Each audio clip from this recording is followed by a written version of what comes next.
لا وما فهموش حتى تو دستور 2022 التسمية في الفصل السلطة رئيس الجمهورية اللي تولى السلطة التنفيذية بمساعدة حكومة يرأسها رئيس حكومة. هو تقريبا نفس الفصل 37 بتاع دستور 59. سميه وزير أكبر كاتب دولة للرئاسة، ولو كان كاتب دولة للرئاسة وضع خاص وانت قسيت منه كشخص العضد الأيمن، لأن ما نش في العضد ولا في أعضاء الجسد. رئيس الجمهورية يمارس الوظيفة التنفيذية، ويرجعوا حتى الوظيفة التنفيذية ويرجعوا حتى للفقه الفرنساوي. الوظيفة التنفيذية لا فونكسيون اكزيكوتيف بمساعدة حكومة يرأسها رئيس حكومة.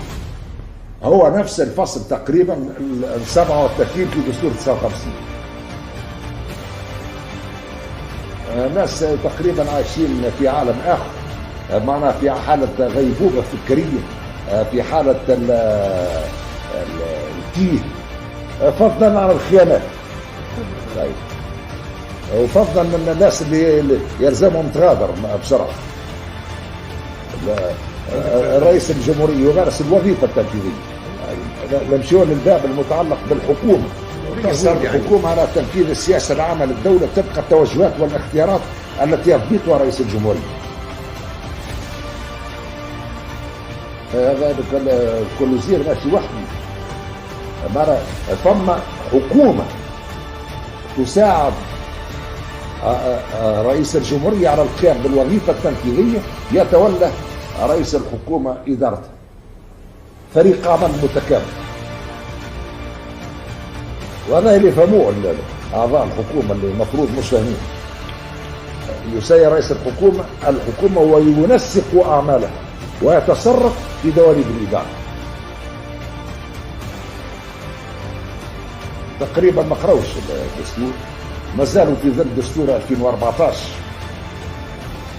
وما زالوا يحلوا الدستور 2014 اللي فجر الدولة. الرؤساء ثلاثة